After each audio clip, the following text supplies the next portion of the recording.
जन्म रहे हैं, मर रहे हैं, पल में पहुंचा जाए। यहाँ वो भेद हमको मिला कि माला वाला जितना पल भर में वो आपका काम होने वाला है। यदि आप चाहते हैं इस बात को जानिए और समझिए और गुरु महाराज से पूछिए, आपकी जिम्मेदारी बनती है। भाई पल भर में आदि बतला रहे हो, कौन सी विद्या जरा हमको बताइए। तो आप जानने चाहिए कम कोई बताएगा। अब हमारे पास हीरा तो जबरदस्ती हम आपके गांठ में मिल देंगे। साहब कबीर कह रहे हैं कि हीरा वहां न खोल के जहाँ कुजों की हाथ और टूटे गठरी बांध के निकलो उसकी बात। दुकान वाला आप नहीं लेना चाहेंगे तो जबरदस्ती समझेंगे नहीं, लेकिन हाँ हम देने आए हैं, हल्ला कर रहे हैं कि राम नाम की लूट है, लूट सको तो लूट। अब मान लीजिए हम आलू कट के लुटा रहे हैं और आप आके उसका नाम लूट के चले जाए, आलू आलू आलू आलू, आपको आलू मिल जाएगा। पानी पानी करने से प्यास नहीं जाएगी। जब पानी पानी करने से प्यास नहीं जाएगी, मंत्र जपने से कुत्ता का मच्छर नहीं भाग सकता है, तो मंत्र जपने से परमात्मा कैसे मिल जाएगा। हमें आप ही प्रमाणित कर दीजिए ना। आप जीवन हमारा जपते रहे, हम भी तो जपते रहे, तभी तो हमारे समझ बात आ गई। अब ज्यादा नहीं, क्षमा कीजिएगा कुछ गलत बात हो। चाहे बंदगी सतना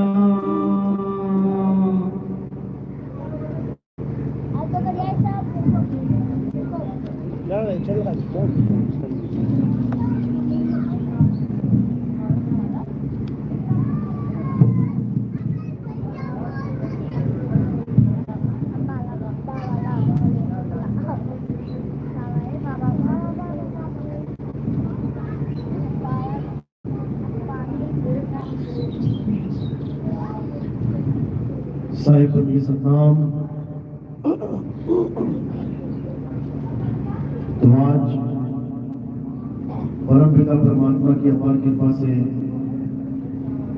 लखीमपुर में सत्संग आयोजित किया गया।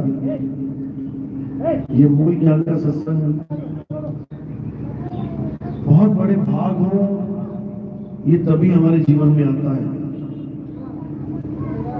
मूल ज्ञान का सत्संग सुनना कोई आम बात नहीं होती है। दुनिया भर के सत्संग है, कोई भी सत्संग आप सुनते हैं, कोई भी आपके जीवन में आ सकता है, कहीं भी चले जाओ। लेकिन जो मूल ज्ञान का सत्संग है वो सबके जीवन में नहीं आता। बहुत बड़े भाग हो तब जाके ये सत्संग आपके जीवन में आता, अन्यथा नहीं आएगा। और ये सत्संग आपके जीवन में आ भी गया, कभी आपने सुन भी लिया और इसको आप हमेशा समझ ही जाओ, ऐसा भी नहीं है। ये पूरा सत्संग अगर आप जीवन भर भी सुनते रहोगे तब भी आपकी समझ में नहीं आएगा। जब तक परमात्मा की कृपा आप पर नहीं होगी तब तक ये समझ में नहीं आएगी। मेरी बात है बिल्कुल सिंपल, बिल्कुल सिंपल है, लेकिन समझ में नहीं आएगी। जितना मर्जी जोड़ लगा दो, जिस पर परमात्मा की कृपा हो गई उसको एक एक बात समझ में आने लग जाए। तो आज का सत्संग शुरू करने से पहले परम पिता परमात्मा के चरणों में बंदगी करेंगे और फिर सत्संग शुरू करेंगे। बोलिए परम पिता परमात्मा की, सतगुरु बंदी छोड़ कबीर साहिब की, सतगुरु मदन पति साहिब की, दीवान द्वारपति साहिब की, सतगुरु राम सेवक साहिब की, सतगुरु विराटपति साहिब की, करीनापुर धाम की, पंडाल में आए सभी भक्तों की, इनके माता पिता इनके गुरुदेव की, इस गांव नगर बस्ती की, आज के आनंद की, सकल हंस को बंदगी, सारे बंदगी सतनाम। तो ये मूल ज्ञान है भाई, अच्छे से समझना है तब समझ में आएगा, अन्यथा नहीं आएगा। तो सबसे पहले ये समझ लें कि इसका नाम मूल ज्ञान क्यों रखा है और ज्ञान कितने प्रकार के होते हैं, इसको जान लेना है। ज्ञान दो प्रकार के हैं, कौन कौन से? एक पवित्र ज्ञान और एक मूल ज्ञान। पवित्र ज्ञान का नाम पवित्र ज्ञान क्यों रखा गया?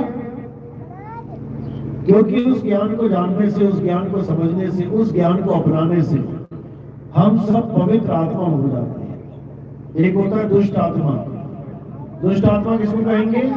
जो नशे करता है, दारू पीता है, झगड़े करता है, मारामारी कर रहा है, चोरी कर रहा है, ठगी कर रहा है, डाके डाल रहा है, हत्या कर रहा है, ये कौन है? दुष्ट आत्मा। और अगर वही दुष्ट आत्मा मंदिर जाने लग जाए, पूजा पाठ करने लग जाए, मुसलमान है तो नमाज पढ़ने लग जाए, 5 टाइम कुरान पढ़ने लग जाए, ईसाई है तो चर्च जाने लग जाए, ईसा मसीह की पूजा करने लग जाए, सिख है तो गुरुद्वारे जाए, माथा टेके, लंगर में सेवा करे, नाम जपे, तो क्या कहलाएगा? पवित्र आत्मा। यानी कि दुष्ट आत्मा बना बैठा था, वो कौन सा ज्ञान प्राप्त करके पवित्र आत्मा हो गया? मंदिर, मस्जिद, गुरुद्वारे, चर्च का ज्ञान प्राप्त करके। कोई किसी भी धर्म में बैठा है, कोई किसी भी जात पात में बैठा है, तो इन लोगों को अगर पवित्र ज्ञान मिल जाए तब भी इन्हें लोग पवित्र आत्मा कहने लग जाएंगे। तो पवित्र ज्ञान क्या है? जो आपको मंदिर, मस्जिद, गुरुद्वारों से, चर्च से जोड़े। खूब मंदिर जाओ, खूब पूजा पाठ करो, खूब चर्च जाओ, खूब गुरुद्वारे जाओ, सेवा करो, इससे आपके नाम के आगे टैग लग जाएगा, बहुत पवित्र आत्मा है। ये तो दिन रात मंदिर में सेवा कर रहा है, ये तो सर्दी चाहे बारिश चाहे तूफान आ जाए नमाज नहीं छोड़ता। तो कौन सी कैटेगरी में चले जाएंगे? पवित्र आत्मा की। कौन सा ज्ञान प्राप्त करके? पवित्र ज्ञान। लेकिन एक नहीं हो पाएंगे। पवित्र ज्ञान आपको पवित्र आत्मा तो बना देगा, लेकिन एक नहीं कर पाएगा। कोई कहे कि हिंदू, मुस्लिम, सिख, ईसाई एक हो जाए पवित्र ज्ञान के द्वारा, कभी नहीं हो सकता। तो एक करने वाला कौन सा ज्ञान है? उसको मूल ज्ञान कहते हैं। मूल ज्ञान यानी मूल का मतलब होता है जड़। आप कोई भी पेड़ देखिए, ऊपर से आपको हजारों लाखों पत्ते, हजारों फल, आपको हजारों डालियां मिल जाएंगी, टहनियां मिल जाएंगी, लेकिन आप जब नीचे उतरोगे तो आपको जड़ एक ही मिलेगी। भले 2 तने हो, कई पेड़ ऐसे होते हैं 2 तने होते होंगे, जड़ के बाद 2 हिस्सों में बढ़ जाता है। तने 2 हो सकते हैं, टहनियां अनेक हो सकती हैं, फल फूल अनेक हो सकते हैं, पत्ते अनेक हो सकते हैं, लेकिन जब आप जड़ देखोगे तो जड़ एक ही मिलेगी। तो ये कौन सा ज्ञान है? ये मूल ज्ञान है। यानी हम सबकी जड़ एक है। भले हम बट गए हो, भले हम 4-6 शाखाओं में बट गए, हिंदू, मुस्लिम, सिख, ईसाई, बौद्धिस्ट, जैन, अलग अलग शाखाओं में बट गए हो, लेकिन जब हम नीचे उतरेंगे तो हमें जड़ एक ही मिलेगी, उसे मूल कहते हैं।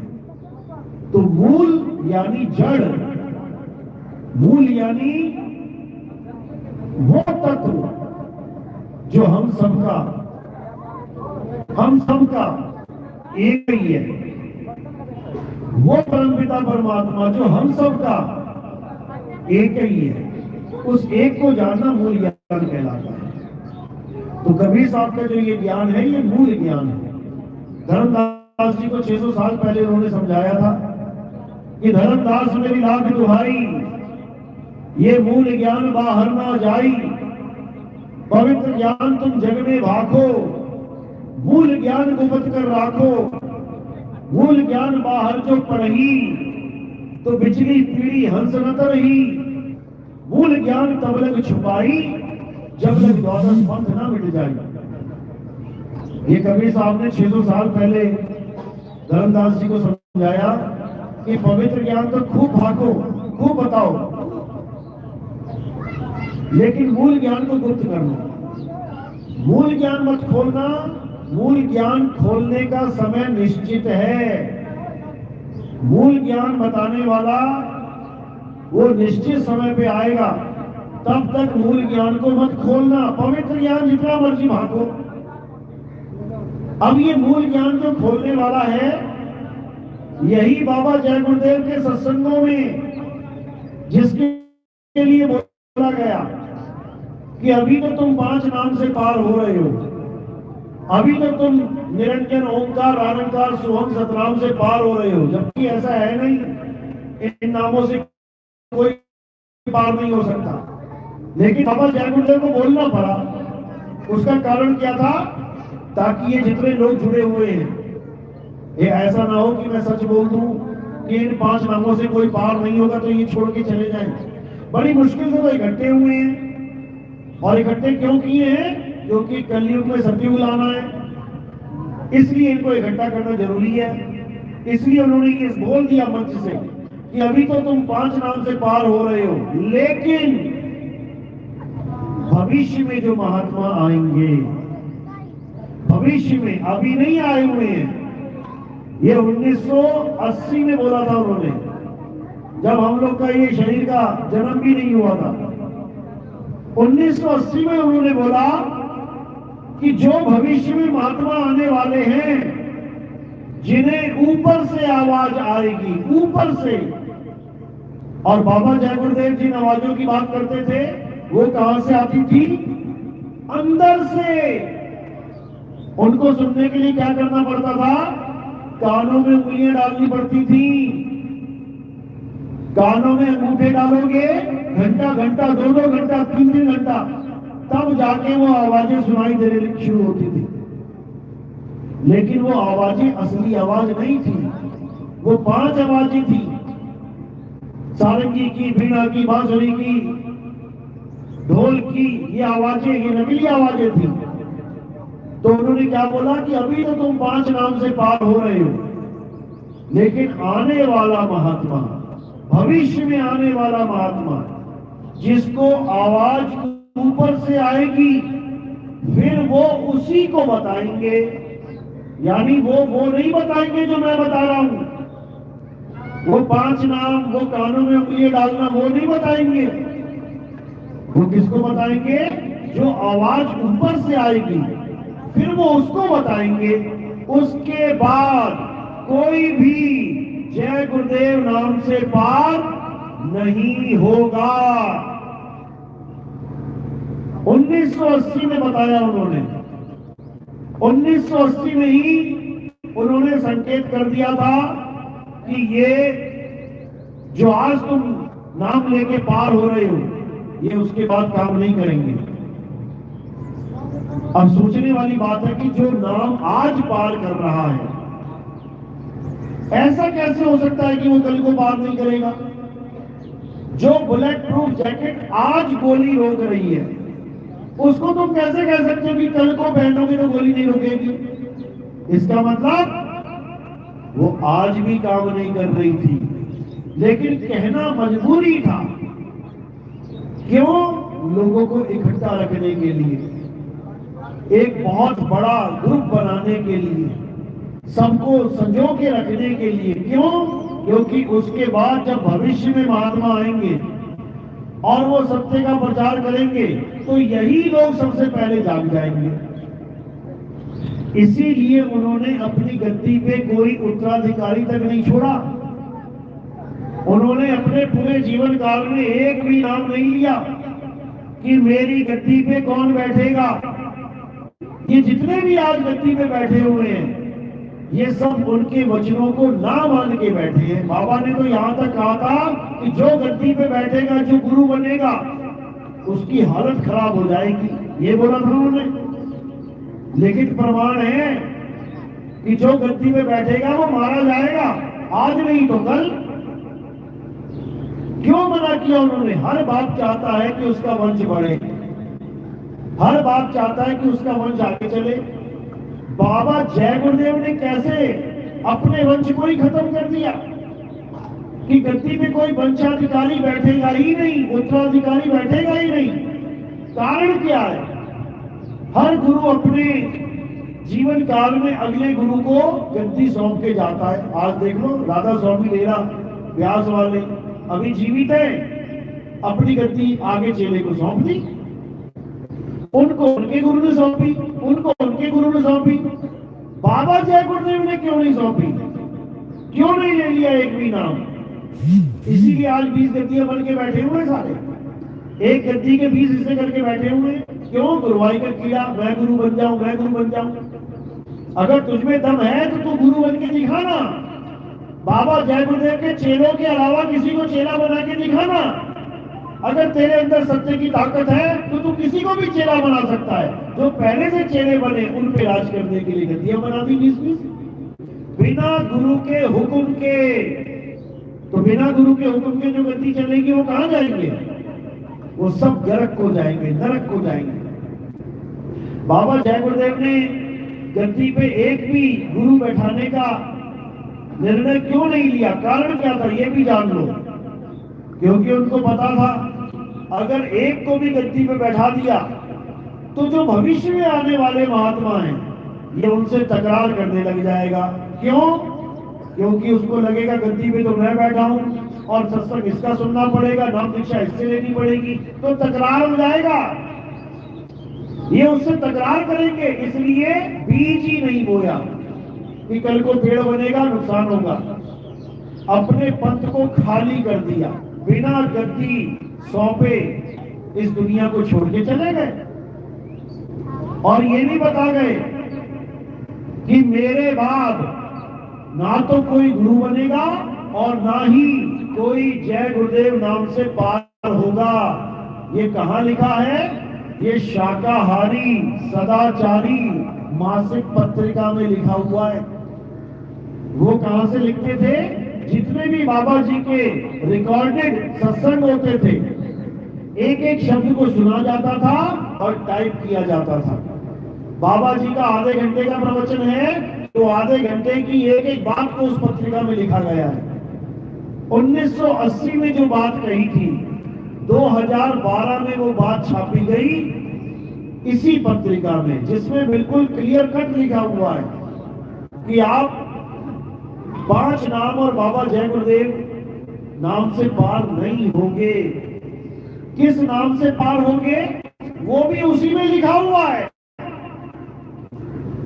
उसी पत्रिका में लिखा हुआ है। लेकिन उस पत्रिका में पढ़ने के बाद भी कोई इतना विवेकी है ही नहीं जो उस बात को समझ जाए। और बाबा ने ये बात क्यों बोली है? क्योंकि उनको पता है कि भविष्य में जो महात्मा आएगा वो मेरी एक एक बात को समझ जाएगा, क्योंकि मैंने उसी के लिए बोला है। तो आपको उसी कागज में, उसी पत्रिका में आज दिखाएंगे कि अगर बाबा जय गुरुदेव के 5 नामों से और जय गुरुदेव नाम से अगर आप पार नहीं होंगे तो किस नाम से पार होंगे वो भी लिखा हुआ है। तो अब ये पढ़ के सुनाता हूं, एक एक बात समझ में आएगी आपके, और जो विवेकी होगा वो एक पल में जान लेगा कि क्या बताया जा रहा है, मेरे गुरु ने मुझे क्या हुक्म दिया है। क्योंकि ये हुक्मनामा है, इसको आम कागज मत समझ लेना। ये गुरु का दिया हुआ हुक्म है जो मैं पढ़ने जा रहा हूं। उन्होंने इसी कागज में दोनों नामों का भेद बताया है, एक वो जिससे तुम्हारी मुक्ति होगी और एक वो जिससे तुम्हारी मुक्ति नहीं होगी। एक एक शब्द को समझना। तो क्या बोलते हैं? जिस तरह आप अपने कपड़े धोबी को देते हो, तुम्हारे कपड़ों में दाग लगा है, कोई ग्रीस का दाग लग गया, कोई जैम का दाग लग गया, कोई सॉस का दाग लग गया, कोई फूलों का दाग लग गया। अब तुमने जब कपड़े दे दिए तो तुम धोबी पे विश्वास करो कि वो जानता है कैसे धोना है इसको। तुम रिन साबुन लगाते रहोगे, तुम्हारे कपड़ों से फूलों का दाग जाने वाला नहीं है। वो धोबी जानता है कि कैसे जाएगा, क्या लगाना है। तो इसलिए पहले तो धोबी पे विश्वास करना सीखो कि धोबी अगर मेरे कपड़े लेके गया है तो पक्का धोके लेके आएगा, कैसे भी धोए। तो क्या बोल रहे हैं? जिस तरह आप अपने कपड़े धोबी को देते हो, वह चाहे जहां ले जाए, उसी प्रकार महात्माओं को आप अपने को सौंप दो। यानी तुम्हारा कल्याण किससे होगा? महात्मा से ही होगा। ये नहीं बोल रहे कि मुझसे होगा, कह रहे महात्माओं को सौंप दो, यानी हर महात्मा की बात सुनो, हर महात्मा के सत्संग को सुनो, महात्माओं को, केवल अपनी बात नहीं कर रहे हैं, महात्माओं को सौंप दो, यानी सबका सत्संग सुनो और जहां लगे तुम्हें कि ये बिल्कुल सत्य बताया जा रहा है वहां अपने आप को सौंप दो, तुम्हारा कल्याण इसी से होगा। तो आगे क्या बोलते हैं, वह चाहे जैसे उसे साफ करे, खैर अभी तक जो कुछ भी हुआ उसकी कोई बात नहीं, लेकिन भविष्य में मेरे काम में कभी भी संदेह मत करना, जहां संदेह है वही विनाश है। कृष्ण ने अर्जुन से कहा कि मेरे ज्ञान में तुम्हें संशय करने की कोई जरूरत नहीं है, संशय करोगे तो विनाश हो जाएगा। यानी गुरु जो कर रहा है उसको करने दो, वो तुम्हारे भले की कर रहा है। कह रहे आज तक जो कुछ भी हुआ उसकी कोई बात नहीं, यानी आज तक जो कुछ मैंने तुम्हें दिया, 5 नाम दिए, 5 ध्यान दिए, 5 नाद दी, 5 प्रकाश दिए, कोई बात नहीं, जो दिया तुम्हारे भले के लिए दिया है। और संशय मत करना कि गलत दे दिया, समय की जरूरत थी क्या कहते हैं। लेकिन जो अकह है, अब आप अनामी है, अब ये 3 नाम बोल दिए उन्होंने। अकह है, अकह का मतलब जिसे कहा नहीं जा सकता।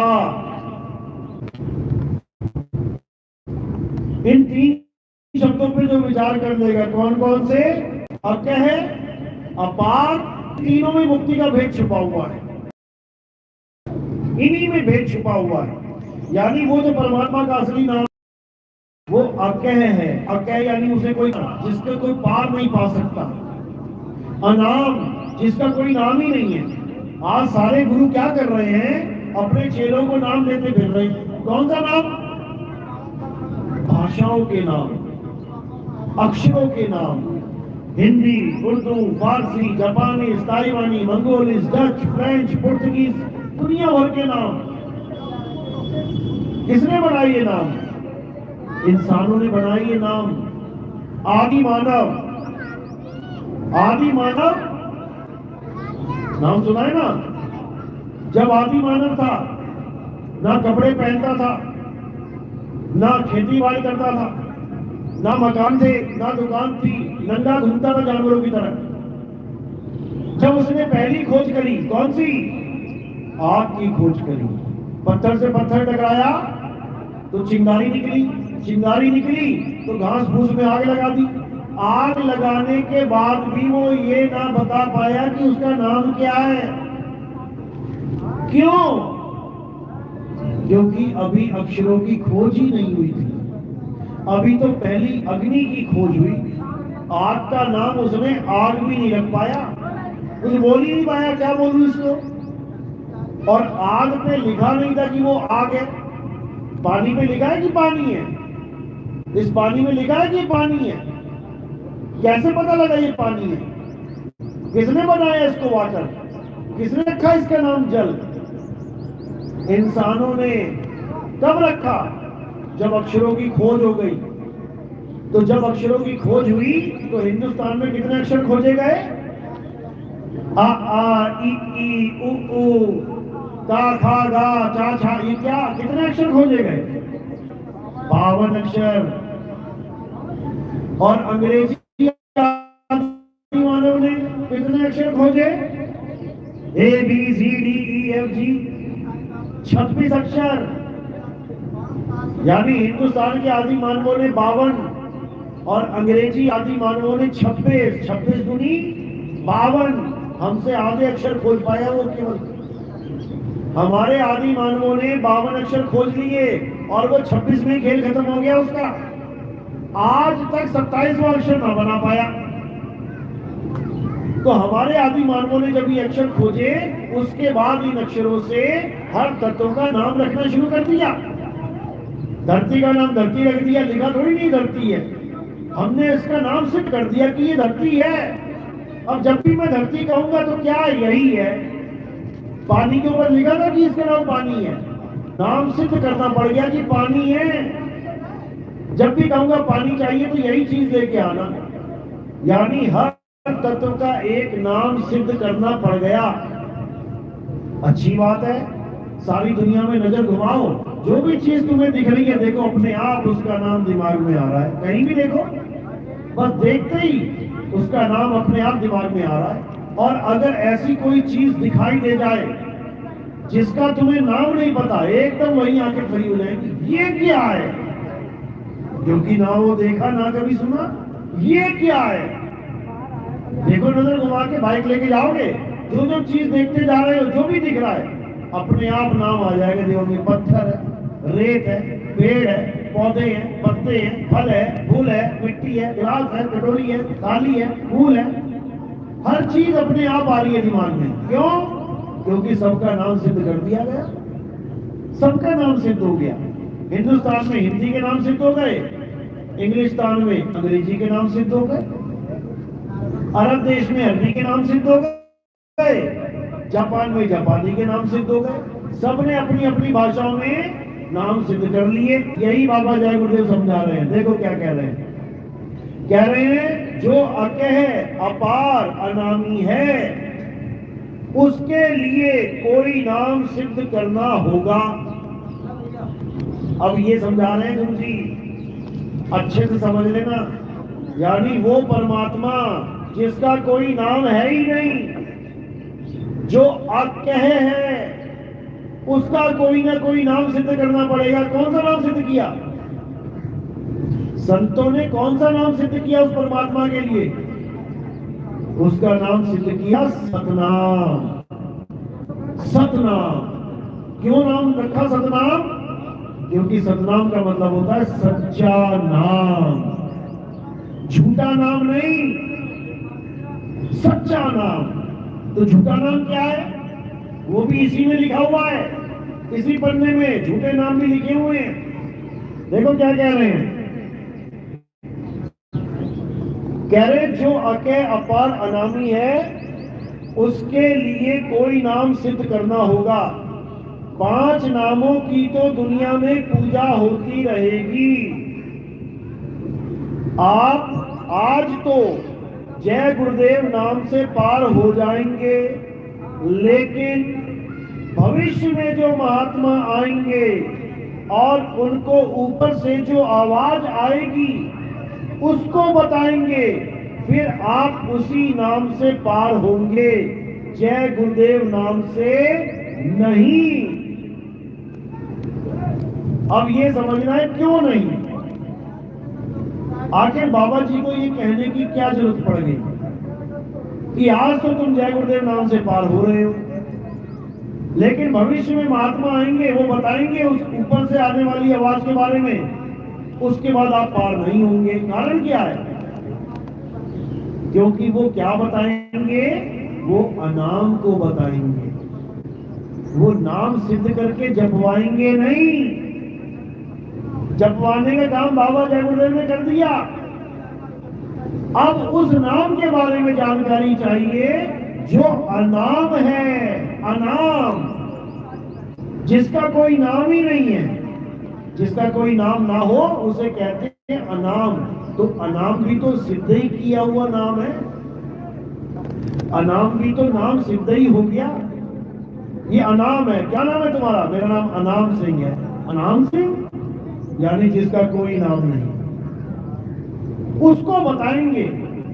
अब वो है क्या? वो एक आवाज है, वो एक ऐसी आवाज है जो इंसान के अंदर से नहीं आ रही है, यानी परमात्मा को शरीर के अंदर नहीं बताया जाएगा। दुनिया में जितने भी महात्मा आए हैं उन्होंने क्या बताया है? परमात्मा को शरीर के अंदर बता दिया। बस यही गलती हो गई है। परमात्मा हमारे शरीर में नहीं रहता है। शरीर में कौन रहता है? जीव, जीव आत्मा रहता है। इसीलिए आपका शरीर जीवित है। जब जीवित का संधि विच्छेद करोगे तो क्या निकलेगा? जीव इतः। यानी यहां जीव है, और निर्जीव यानी यहां जीव नहीं है। किसी को जीवित और निर्जीव देख के हम कैसे अंदाजा लगाएंगे कि ये जिंदा है कि मुर्दा? अगर वो हिल रहा है, सांस ले रहा है, दिल धड़क रहा है, इसका मतलब जीव है इसके अंदर जीव। और सांस नहीं ले रहा, दिल नहीं धड़क रहा, सारा सिस्टम खत्म, इसका मतलब निर्जीव है। कोई ये नहीं कहता कि निर्परमात्मा है, समझो। कोई ये नहीं कहेगा जब कोई चला जाता है छोड़ के कि परमात्मा शरीर को छोड़ के चला गया। क्या बोलेंगे? जीवात्मा शरीर को छोड़ के चली गई, परमात्मा शरीर में नहीं है। क्योंकि अगर परमात्मा भी शरीर में है तो दो ताकतें आ गई शरीर के अंदर, एक जीवात्मा एक परमात्मा। अगर जीवात्मा छोड़ के चली गई शरीर तो परमात्मा तो अंदर ही रहना चाहिए, चला के दिखाई शरीर। बस में एक ड्राइवर होता है, ट्रक में एक ड्राइवर होता है, अगर उसको हार्ट अटैक आ गया तो पूरी गाड़ी डिसबैलेंस होकर गिर जाएगी। लेकिन हवाई जहाज में दो पायलट होते हैं, अगर एक को अटैक आ गया तो दूसरा संभाल लेगा। इसी प्रकार अगर इस शरीर में दो आत्माएं हैं, एक जीवात्मा एक परात्मा, तो इसका मतलब दो ड्राइवर हो गए। एक शरीर छोड़ के चली भी गई तो दूसरे के सहारे चलना चाहिए, जबकि जीवात्मा तो छोटी ताकत है, परमात्मा तो बहुत बड़ी ताकत है। बड़ी ताकत होके भी शरीर जीवित नहीं रहा, इसका मतलब इस काया में एक ही ड्राइवर था जो छोड़ के चला गया, उसको जीव, उसी को चल आत्मा कहते हैं, जो चलता है। आज इस शरीर में है, कल को ये शरीर छूट गया दूसरे शरीर में आ गया, दूसरा छूट गया तीसरे में आ गया, तीसरा छूट गया चौथे में आ गया। ये चल आत्मा है। चल आत्मा को ही जीव आत्मा कहते हैं। तो परमात्मा क्या है? परमात्मा है अचल आत्मा। अचल, जो चलता नहीं है, जो हिलता डुलता नहीं है, जो आता जाता नहीं है, उसे परमात्मा कहते हैं। कहां लिखा है, कैसे यकीन हो? उठाओ गीता, आजकल मोबाइल का जमाना है, उठाओ मोबाइल, टाइप करो अध्याय 2 24वां श्लोक और पढ़ो क्या लिखा है। हे अर्जुन, आत्मा, वहां पे आत्मा लिखा है, इसलिए कई लोग सोचते हैं शायद जीवात्मा की बात चल रही है। बिल्कुल नहीं, बिल्कुल नहीं, क्योंकि दोनों के गुण अलग हैं। दोनों के गुण अलग हैं। जैसे समुंदर और लहर, दोनों के गुण अलग हैं। लहर चलती है, लहर दिल्ली से चली तो कहीं भी पहुंच सकती है, अमेरिका से चली जापान तक पहुंच सकती है, लहर कहीं भी पहुंच जाएगी। और समुंदर वो एक जगह रुका हुआ है, वो नहीं चलता। तो लहर चलेगी, समुंदर नहीं चलेगा। इसी प्रकार जीवात्मा चलेगी, परमात्मा कभी नहीं चलेगी। तो जीवात्मा कौन है? जो चलती है। तो जब आप अध्याय 2 24वां श्लोक पढ़ेंगे, वहां क्या लिखा है? बिल्कुल स्पष्ट लिखा है, और वो परमात्मा के बारे में लिखा है। हे अर्जुन, ये आत्मा अछेद्य है, यानी परमात्मा अछेद्य है, अशोष्य है, अदा है, अचल है, सदा स्थिर रहने वाला है, ये आता जाता नहीं है।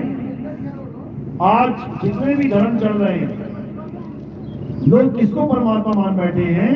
जो धर्म चलाने आया उसी को परमात्मा मान लिया। कृष्ण जी आए, उस आत्मा परमात्मा के बारे में ज्ञान दिया, लोगों ने कृष्ण जी को परमात्मा मान लिया। बुद्ध जी आए, उन्होंने जो ज्ञान दिया, लोगों ने बुद्ध को परमात्मा मान लिया। कबीर साहब आए, उन्होंने ज्ञान दिया, लोगों ने कबीर साहब को परमात्मा मान लिया। यानी जो चल रहा है उसको परमात्मा मान लिया। और जो कबीर साहब समझा रहे हैं कि आवे ना जावे जन्मे नहीं मरे, सो निज पीव हमारा हो। जो कबीर साहब ज्ञान समझा रहे हैं, जो जीवों को बता रहे हैं कि आवे ना जावे, यानी परमात्मा वो है जो आता जाता नहीं है, उसका क्या करें फिर?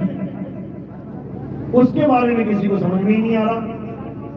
उठा के कबीर साहब को परमात्मा बना दिया, उसके बाद उनकी मूर्तियां बना दी, उनके कैलेंडर बना दिए, फोटो बना दी, अब उसी को पूज रहे हैं। तो किसकी पूजा चल रही है? जो चल के आ रहा है। और पूजना किसको था? जो चल के नहीं आ सकता, वो कभी नहीं आएगा। वो किसी को भेजता है बुलाने के लिए। परमात्मा कभी इस संसार में नहीं आता, वो किसी को भेजता है तुम्हें ज्ञान समझाने के लिए।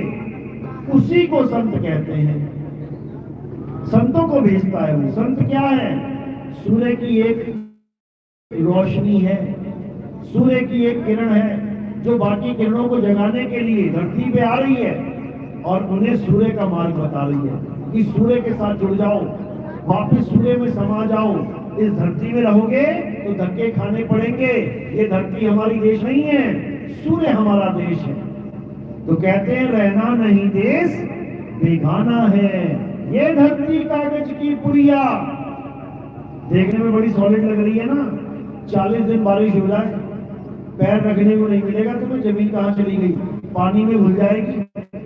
ये धरती कागज की पुड़िया, अरे बूंद पड़े भूल जाना है, रहना नहीं देश बेगाना है। ये संसार झाड़े और झाखड़ उलझ पुलझ मर जाना है, नहीं देश बेगाना है। कहे कबीर सुनो भाई साधो, सतगुरु नाम ठिकाना है, रहना नहीं देश बेगाना है। सतगुरु नाम ठिकाना है, नाम जपना नहीं है। नाम जपने की चीज नहीं है। इस संसार को छोड़ के जाऊं तो जाऊं कहां? तो कहां जाना है? जो गुरु भेद बताए वाह को।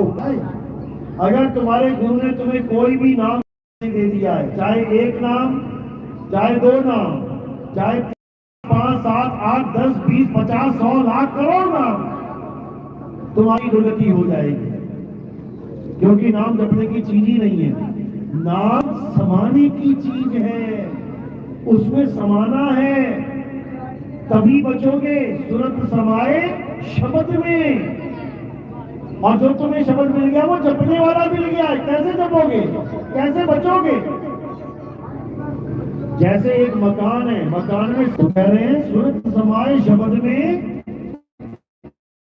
तो काल न खाए। अगर ये सूरज समा गई गुरु के बता दें तो काल उसको नहीं खा पाएगा, और अगर ये जपने में फंस गई तब समझो कि मारे गए। यानी 52 अक्षरों के द्वारा बनाए गए जितने भी नाम हैं, हिंदी के नाम, पंजाबी के नाम, उर्दू के नाम, ये क्यों दिए गए तुम्हें? क्योंकि चेला हिंदुस्तानी, गुरु हिंदुस्तानी, तो हिंदी के नाम दे दिए।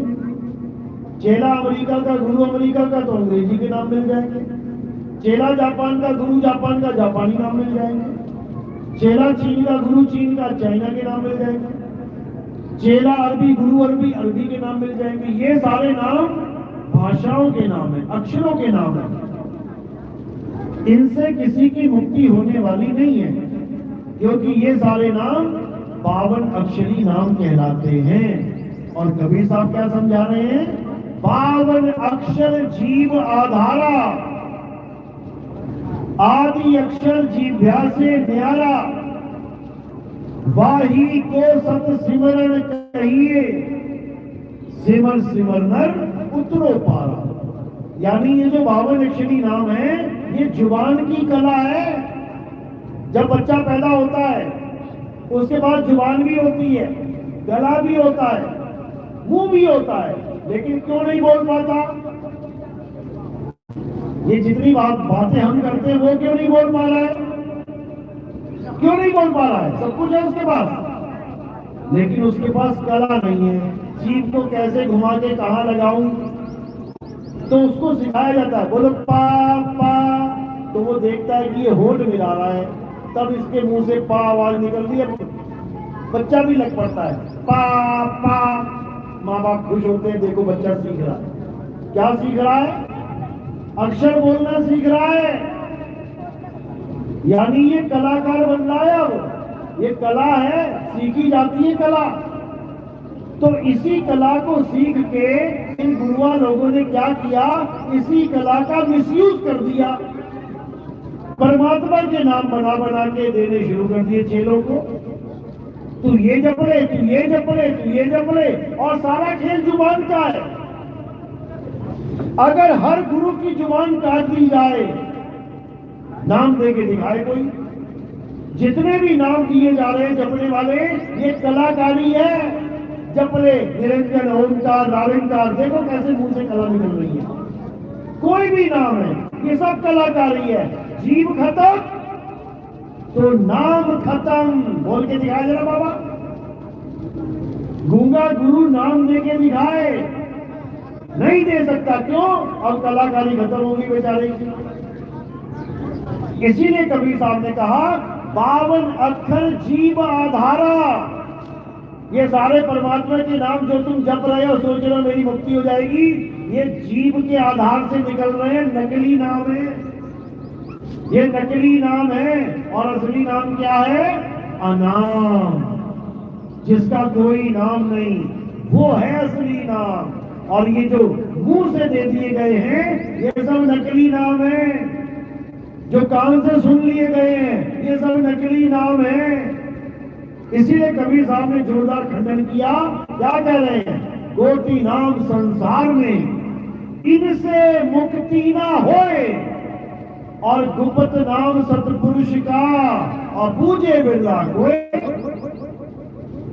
सारे गुरुओं को लाइन में खड़ा कर दिया, एक नाम देने वाला, दो नाम देने वाला, 3, 4, 5, 7, 10, 100 करोड़ लाख, करे कोटि नाम संसार में। इस संसार में करोड़ों नाम चल रहे हैं परमात्मा के नाम के, इनसे मुक्ति ना होए, एक भी नाम तुम्हें मुक्त नहीं कर सकता।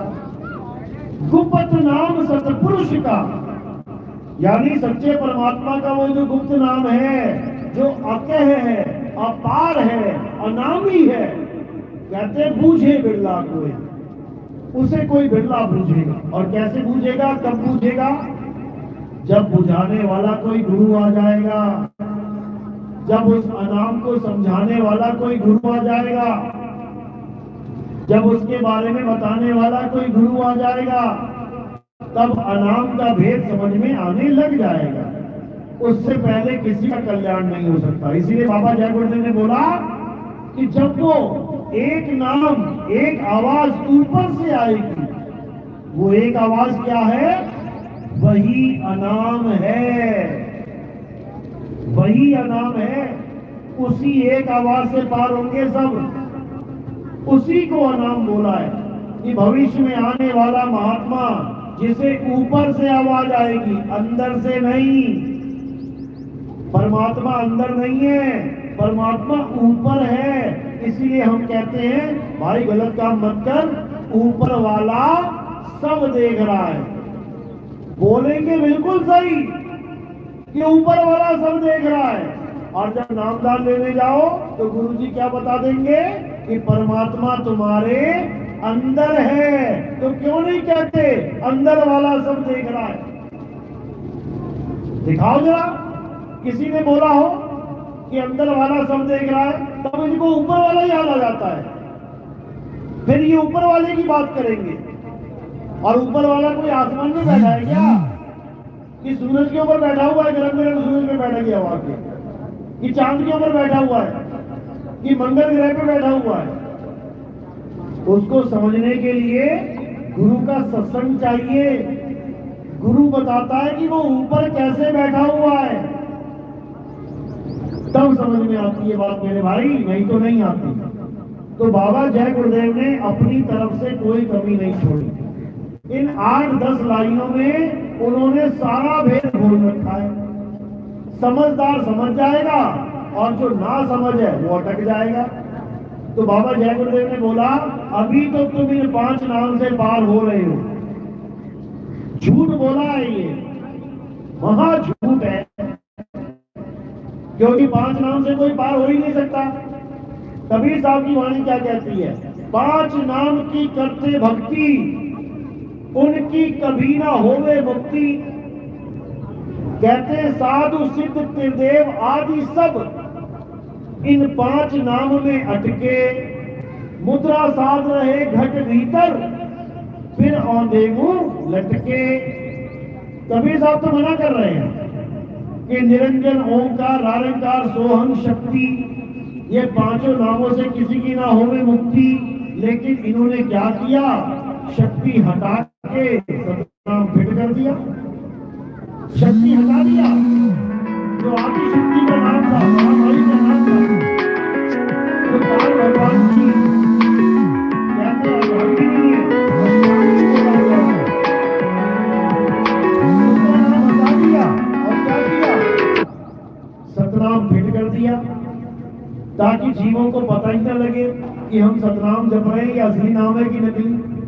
सतनाम बोलते ही ऐसा लगता है ये तो परमात्मा का ही नाम है, लेकिन इसको जपने से परमात्मा नहीं मिलेगा, सतनाम को जानने से परमात्मा मिलेगा। सतगुरु सोई सतनाम बतावे और बाकी गुरु कोई काम न आवे। सतगुरु वो है जो अचल परमात्मा का भेद समझा दे, चल आत्मा से छुड़वा दे। जो अचल के साथ नहीं जोड़ पाया, समझ लो उसने तुम्हें 84 में भेज देना है, तुम 84 में चले जाओगे। गरीबदास जी महाराज ने क्या समझाया, कहते हैं सतगुरु के लक्षण कहूं। गुरु तो सब धारण करके बैठे हैं, मेरा ये गुरु, मेरा वो गुरु, मेरा फलाना, मेरा ठिकाना गुरु। गरीबदास जी महाराज समझा रहे हैं कि गुरु तो सबने बना लिया, लेकिन पूर्ण सतगुरु कौन है? सतगुरु कौन है? गुरु तो बना लिया, लेकिन सतगुरु कौन है, उसके लक्षण क्या हैं, ये समझाया। सतगुरु के लक्षण कहूं, अचल विहंगम चाल। अचल यानी तुम्हें ऐसा नाम मिल जाए जो अचल है, तुम्हें ऐसा परमात्मा मिल जाए जो अचल है, जो आता जाता नहीं है। अगर तुम उसको परमात्मा मान लो जो आता जाता है, यानी संसार में आया, तुम्हें समझाया, चला गया, तुमने उसको परमात्मा मान लिया, तो तुम अटक गए संसार में। एक चल संपत्ति और एक अचल संपत्ति। चल संपत्ति क्या होती है? जिसको उठा के एक जगह से दूसरी जगह शिफ्ट किया जा सकता है। जैसे तुम्हारे बर्तन, तुम्हारा धन, तुम्हारी बाइक, तुम्हारी कार, तुम्हारे घर का सारा सामान, ये चल संपत्ति है। इसको चली, तुम्हारी जमीन 10 बीघा जमीन है, इसको उठा के दिल्ली लेके जाके दिखाओ। तुम्हारा मकान, जाओ इसको मुंबई लेके जाके दिखाओ, जाओ उठाओ इसको मकान को अपना ले जाओ मुंबई। अचल है ये अचल है, ये हिल नहीं सकता, ये इसका गुण है। अगर ये हिल जाए तो ये अचल रहा ही नहीं, फिर तो ये चलायमान हो गया। तो परमात्मा कौन है? जो अचल है। और जीवात्मा कौन है? जो चल के आता है। अगर हमने आने और जाने वाली आत्मा को परमात्मा मान लिया तो हमारी मुक्ति होने वाली नहीं। तुम चाहे किसी गुरु जी से नाम ले लो, तुम इस दुनिया के सारे गुरुओं से भी नाम ले लो, तब भी तुम्हारी मुक्ति होने वाली नहीं है। भले तुम हमसे नाम ले लो, तब भी तुम्हारी मुक्ति नहीं होगी अगर तुमने चल आत्मा को परमात्मा मान लिया तो। जैसे मैं आया हूं तुम्हारे सामने, मैं चला भी जाऊंगा। अब कोई मुझे परमात्मा कहने लग जाए मेरी फोटो पूजने लग जाए, कोई मेरी आरतियां गाने लग जाए, उसका कभी कल्याण नहीं हो सकता। याद रखना, कल्याण कब होगा? जब अचल आत्मा की आरती गाई जाएगी, जब अचल आत्मा को पूजा जाएगा, जब अचल आत्मा से जुड़ा जाएगा, तब तुम्हारी ये लीला समाप्त होगी जो तुम्हारी ये लीला चल रही है। तो किसकी पूजा करनी है, किसको जानना है? उस अचल आत्मा को जानना है जो हमारे पास में है, हम सबके पास है वो, लेकिन उसके बारे में किसी को पता ही नहीं है। तो अचल का कभी भेद मिलता ही नहीं है। अचल तक पहुंचने के लिए एक चाल है। चाल का मतलब क्या होता है? चलने की विधि। जैसे साइकिल की अपनी चाल है, मोटरसाइकिल की अपनी चाल है, कार की अपनी चाल है, पानी के जहाज की अपनी चाल है, और हवाई जहाज की अपनी चाल है। अब साइकिल मोटरसाइकिल का मुकाबला नहीं कर सकते। साइकिल चलाते 30 की स्पीड में, 40-50 की स्पीड में, और मोटरसाइकिल दबाओगे तो 150 की स्पीड में। कार कभी पानी के जहाज का मुकाबला नहीं कर सकती। कार भले 200 की स्पीड में चल रही है, लेकिन जहां पानी आएगा वहां रुक जाएगी। समुद्र में चल के दिखा तो वहां जहाज की चाल अलग चल रही है। जहाज कभी हवाई जहाज का मुकाबला नहीं कर सकता। जहाज पानी में चलेगा, कभी उड़ के नहीं जा सकता। तो हवाई जहाज की जो चाल है उसे विहंगम चाल कहते हैं। ये पक्षी की चाल है, जमीन से उड़ा सीधे आसमान में। इसी प्रकार जो पूर्ण संत की चाल है, जो पूरे महात्मा की चाल है, उसे विहंगम चाल कहते हैं। तो गरीबाल जी समझा रहे हैं, सतगुरु के लक्षण कहूं अचल विहंगम चाल। कौन सी चाल? विहंगम चाल। यानी सतगुरु वो नहीं होता जो नाम जपवाता है कि 5 नाम जप ले, 7 नाम जप ले, 2 नाम जप ले, 1 नाम जप ले। सतगुरु वो होता है जो विहंगम चाल समझाता है कि बेटा इस धरती से हटा के अपने ध्यान को कहां लगाना है। एक चिड़िया धरती को छोड़ के आसमान में जा रही है, इस चाल के द्वारा वो पकड़ी नहीं जाएगी, नहीं तो शिकारी पकड़ लेगा। अगर उस चिड़िया ने कुत्ते की चाल पकड़ ली, यानी 2 पैरों पे भागने लग गई। अगर उस चिड़िया ने बत्तख की चाल पकड़ ली, पानी में तैरने लग गई। अगर उस चिड़िया ने चींटी की चाल पकड़ ली, चींटी की तरह चलने लग गई, पकड़ी जाएगी, मारी जाएगी। तो चिड़िया क्या करे? पक्षी की चाल पकड़े और सीधे विहंगम चाल से अपने घर पहुंच जाए। और कहां पहुंचेगी? ऊपर, क्योंकि ऊपर ही मालिक का घर है। इसी को मुसलमानों ने क्या बोला? खुदा कहां रहता है? 7 आसमान के ऊपर। बिल्कुल सही जा रहा है निशाना, 7 आसमान के ऊपर। उन्होंने ये नहीं बोला कि तेरे अंदर रहता है। अब ये ऊपर का भेद बताने वाला कोई है तब पता लग जाएगा, और नहीं है तो फिर इसी दुनिया में आ जाओ, जन्मो और मरो। तो जो अचल आत्मा है उसी को समझना है। अचल आत्मा ही परमपिता परमात्मा है और चल आत्मा ही जीवात्मा है। दोनों में भेद है। तो आज तक हम किसकी पूजा करते रहे? चल आत्मा की। अब हम किसकी पूजा करेंगे? अचल आत्मा की। और जब हम अचल आत्मा की पूजा करेंगे तो हम में क्या गुण है? जिसकी हम पूजा करते हैं हम उसी का रूप हो जाते हैं। इसी को बोला गया है, जहां आशा तहां वासा। जहां कहते हैं अंतमता सोगता। जहां पे तुम्हारी आस होगी वही तुम्हारा वास होगा। तो क्या करना है? अब अपनी आस को उस अचल आत्मा के साथ जोड़ लेना है और हमेशा हमेशा के लिए इस संसार को, इस जगत को, इस नाशवान दुनिया को छोड़ के अपने परमपिता परमात्मा के चरणों में लीन हो जाना है, अचल हो जाना है। यही कबीर साहब का संदेश है, यही बाबा जय गुरुदेव का संदेश है, यही नानक साहब का संदेश है। सभी संत महात्माओं का जो भी अचल को जान पाए उनका यही संदेश है कि चल आत्मा को छोड़ो और अचल आत्मा को जानो।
तो आज का सत्संग यही समाप्त होता है, क्योंकि पड़ोस में शादी है, शादी भी जरूरी है भाई।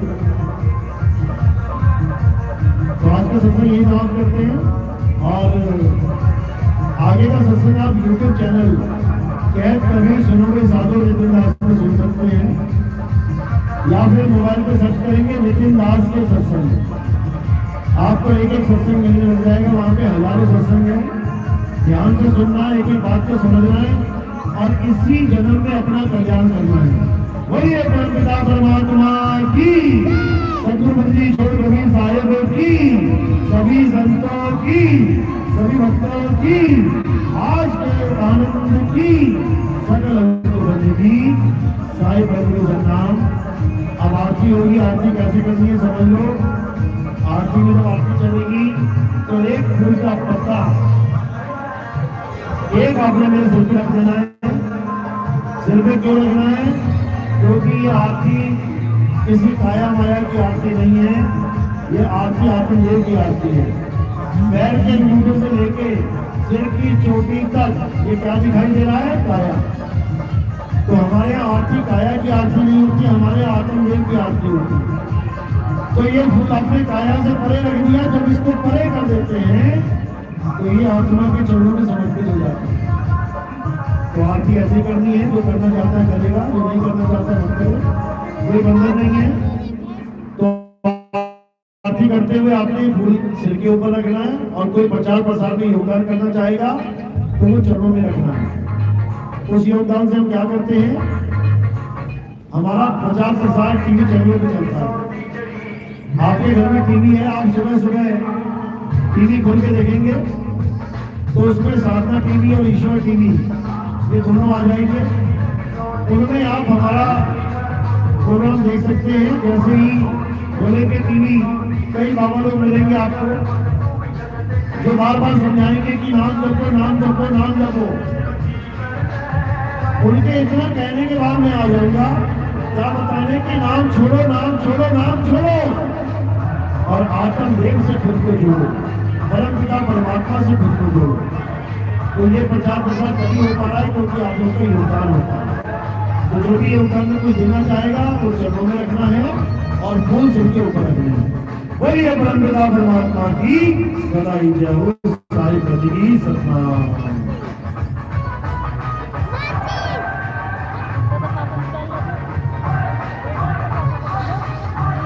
आरती लगा लो।